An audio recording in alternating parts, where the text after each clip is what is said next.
40 ans après le premier film Karate Kid, Karate Kid Legend fait son entrée sur le ring du cinéma. Entre héritage culte et nouveaux défis. Que vaut réellement ce nouvel opus? Naturellement, on voit ça ensemble.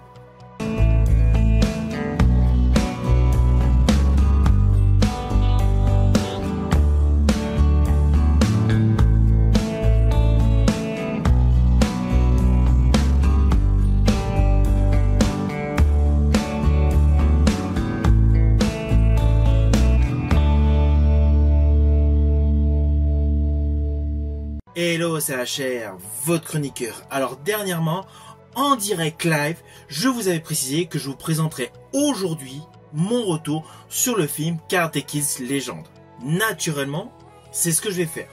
À la différence de mes autres vidéos, c'est que je ne vais pas du tout aller trop loin sur les lignes scénaristiques de ce film. Car on va pas se mentir, l'histoire est assez simpliste. Nous avons, comme jadis, le premier film Karate Kid, un gamin vivant avec sa mère qui se retrouve délocalisé par rapport à sa jeunesse pour se retrouver dans un endroit où les arts martiaux vont devenir incontournables. Oui, je vous l'ai fait de manière extrêmement simpliste le synopsis de base de ce film, sinon cela va totalement vous spoiler. Alors tout d'abord, sachez que ce film est le plus court des opus Karate Kid. Ah oui, je préfère dire des opus Karate Kid, car n'oublions pas, outre le fait de la récente série Cobra Kai, beaucoup de gens connaissent, il ne faut pas oublier que ce film Karate Kid Legend est en fait le 5e opus de cette saga. Saga qui a débuté en 1984 avec un duo incontournable, Ralph Macchio et Pat Morita, pour le film Karate Kid. Le succès étant là, en 1986, il y a eu Karate Kid 2, puis en 1989, Karate Kid 3, toujours avec ce duo d'acteurs. S'ensuit en 1994 The Next Karate Kid, alias Karate Kid 4, avec Hilary Swank et Pat Morita. Puis, bien des années plus tard, plus précisément en 2010, The Karate Kid avec Jackie Chan et Jaden Smith. Et justement, dans ce film Karate Kid Legend 2025, nous retrouvons Ralph Macchio qui était dans le premier opus de cette saga sur le karaté, avec justement Jackie Chan qui était en 2010 en tant que mentor. D'où le raccord total avec la totalité des films. Alors dès la scène d'ouverture, on s'attend à beaucoup d'émotions. Pourquoi? Car nous voyons une ancienne séquence. Une ancienne séquence avec le personnage interprété par Pat Morita et Ralph Macchio. S'ensuit un côté graphique, un côté dessin, un côté animé, pour nous présenter qu'un même arbre a eu deux branches solides. D'un côté, le personnage de Pat Morita avec le karaté, et de l'autre côté, le personnage interprété par Jackie Chan pour le Kung Fu, plus précisément le Wing Chun. Cette séquence d'ouverture, je l'ai trouvée topissime. Ceci dit, ce côté émotion qu'il y a en préambule, j'aurais aimé que ce soit un petit peu diffus ici et là au fur et à mesure du film. Malheureusement, cette partie-là n'est pas exploitée. Ça, c'est un petit défaut dans ce film. S'ensuit donc une histoire assez convenue, avec naturellement des combats. Alors on va pas se mentir, tout au long de ce film, la nostalgie est totalement assumée.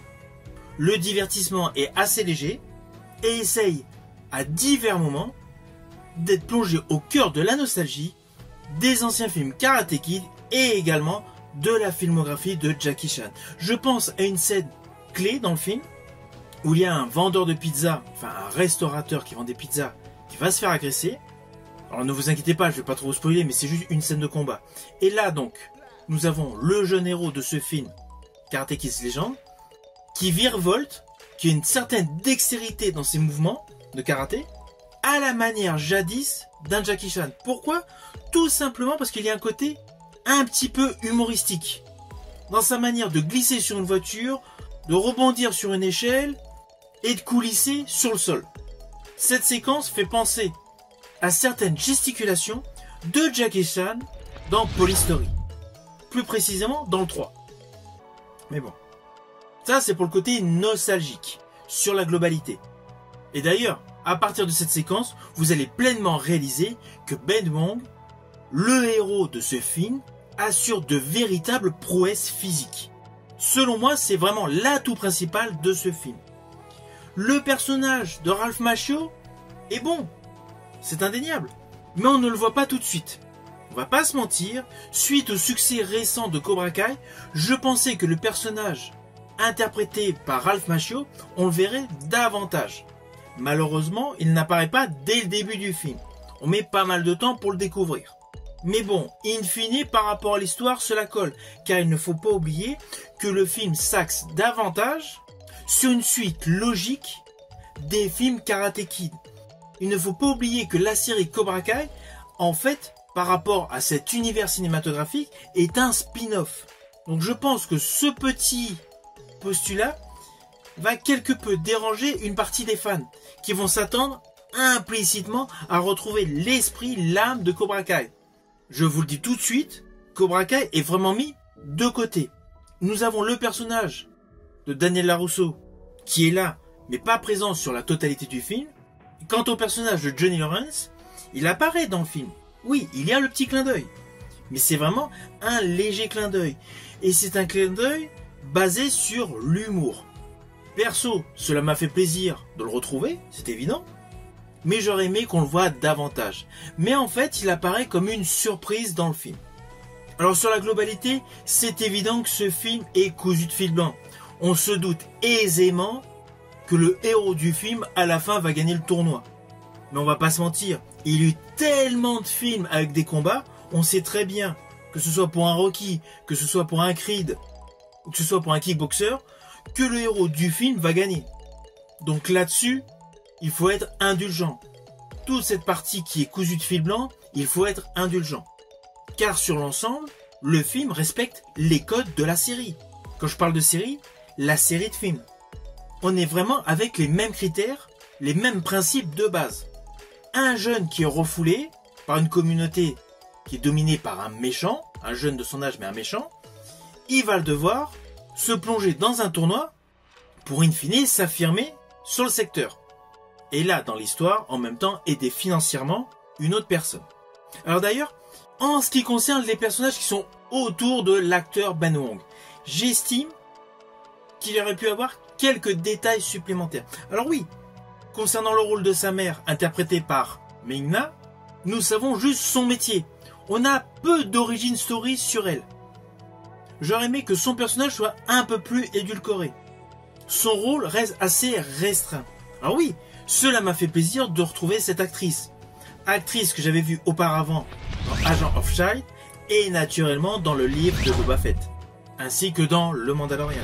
C'est une actrice assez sportive, et justement dans ce film, elle a un rôle à contre-emploi. Alors bien, elle le joue bien, mais son personnage, son origin story, selon moi, aurait pu avoir un peu plus de travail scénaristique. À ses côtés, nous retrouvons Joshua Jackson, qui est justement le fameux propriétaire d'une pizzeria. C'est un acteur que j'affectionne. Je l'avais découvert jadis avec le film Urban Legend, une époque où il a tourné pas mal de thrillers. Je pense à Scream 2, à The Skull, mais qui a surtout été un personnage important dans la série Freak. Là, le retrouver dans un rôle inhabituel, c'est plutôt pas mal. Mais pareil, même constat que pour la mère du personnage interprété par Ben Wong. Son personnage a certes une origin story, on apprend assez rapidement que c'est un ancien boxeur, mais cela s'arrête là. Je pense voilà, qu'il aurait fallu avoir un peu plus de travail scénaristique sur son origin story.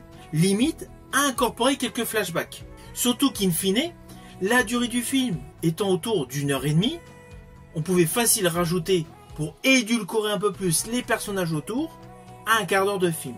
Selon moi, cela aurait apporté une plus-value à ce film. Mais cela n'empêche pas, alors là je sais que je vais avoir beaucoup de gens qui vont pas du tout être d'accord avec moi, j'estime que sur le fond, cela reste un bon divertissement. J'ai passé un bon moment à regarder ce film. Par contre, il ne faut pas oublier que moi, quand j'ai été voir ce film, je suis vraiment parti avec l'optique de voir une continuité à la saga des films The Karate Kid. Je n'étais pas dans le postulat d'une version cinéma de la série Cobra Kai, où c'est davantage des jeunes qui sont mis en avant pour des compétitions avec une grosse nostalgie des années 80. Je me doutais implicitement que certes, même s'il y a la carte de la nostalgie dans ce film Karate Kid Legend, forcément ce sera différent de la série Cobra Kai. Et c'est le cas. Donc ne vous attendez pas à voir une version cinéma de la série Cobra Kai. On est vraiment dans la continuité de la saga des Karate Kid. Et on va pas se mentir, Karate Kid Legend est meilleur que Karate Kid 4 avec Hilary Swank.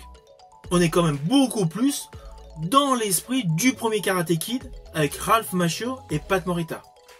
Cependant, étant fan de cinéma asiatique, From Asia, vous le savez, sur ma chaîne YouTube, j'ai même une playlist consacrée aux films asiatiques. Je fais partie de ceux qui sont aficionados de la filmographie de Jackie Chan. Naturellement, malgré son âge qui est là, c'est clair, mais j'aurais aimé le voir Jackie Chan davantage dans ce film. Ça, c'est un souhait que j'aurais aimé. Comme le duo LaRusso-Lawrence. J'aurais aimé qu'il y ait davantage de temps d'écran à ce duo de personnages. Par ailleurs, j'aurais également préféré que les combats du fameux tournoi qui se déroule un peu partout dans la ville soient un peu plus longs. Cette partie-là, selon moi, c'est un peu précipité. Alors oui, on se doute que le héros va gagner. Donc c'est peut-être pour cela qu'ils ont raccourci l'histoire de manière intégrée des combats et surtout les faire beaucoup plus rapides. D'ailleurs, si on regarde bien, le vrai reproche que je ferai à ce film, c'est qu'il est court. Et du coup, ils n'ont pas allé jusqu'au potentiel qu'on pouvait souhaiter. Mais cela n'empêche pas qu'en ce qui me concerne, c'est un film que j'ai apprécié. C'est un bon divertissement et jadis j'ai eu la chance d'aller à New York et honnêtement, les rues de New York sont parfaitement montrées. Il y a toute une partie de ce film qui est une véritable carte postale de la ville de New York. Alors naturellement, c'est un film que je vous invite à aller voir au cinéma. Surtout si vous êtes nostalgique de la saga des Karate Kid. Si vous avez aimé ma vidéo, n'oubliez pas, petit pouce vers le haut, pensez au partage. Quant à moi, je vous dis à bientôt pour une prochaine vidéo.